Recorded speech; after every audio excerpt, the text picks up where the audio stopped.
Joseph Spanjers is an economist at Global Financial Integrity in Washington, D.C. in the U.S. He joins us via Skype to talk about the ills of illicit financial outflows. Good evening, Joseph, and thank you so much for joining us.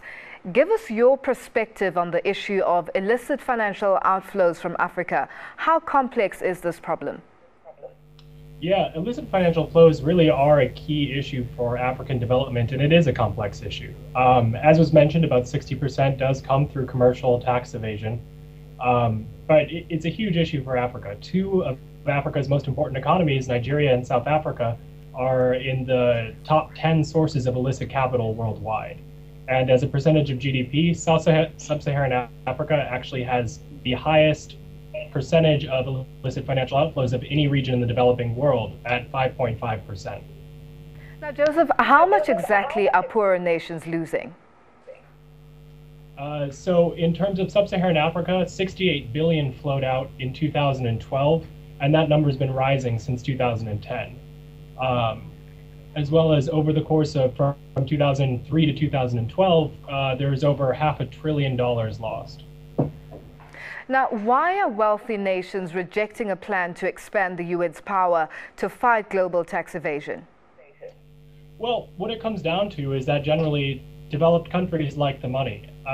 So whether that money is coming in through tax havens by way of anonymous companies, there are a variety of channels that it can enter, but essentially it's money and we're accepting it in developed countries. However, we would characterize that as a short-sighted view, as it compromises the integrity of the financial system. It introduces new vulnerabilities. So we view that as a fairly short-sighted assessment of it.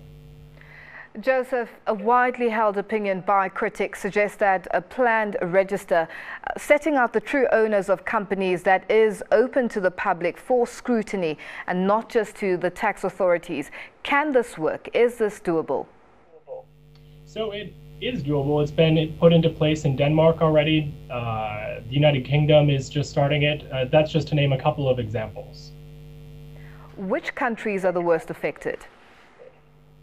In terms of the worst affected, there are plenty of countries that really have large issues with these flows. As I mentioned before, in Sub-Saharan Africa, and in terms of volume, we're looking at South Africa and Nigeria as the two largest sources. But there's a number of other great examples that are, it's really, the numbers are fairly startling. So when you put these in terms of, say, illicit outflows per capita, the Republic of Congo has illicit outflows of $300 per citizen per year, Swaziland nearly $300, Liberia just under $200.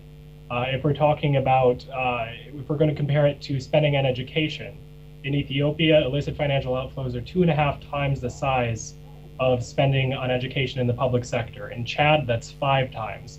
In Lesotho, it's twice as large. And if we're looking at comparing illicit outflows to health, in Togo, it's 10 times larger.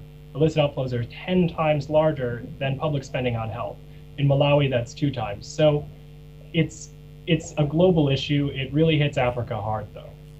Now, Joseph, do you foresee maybe an attitude change with nations holding their multinationals accountable?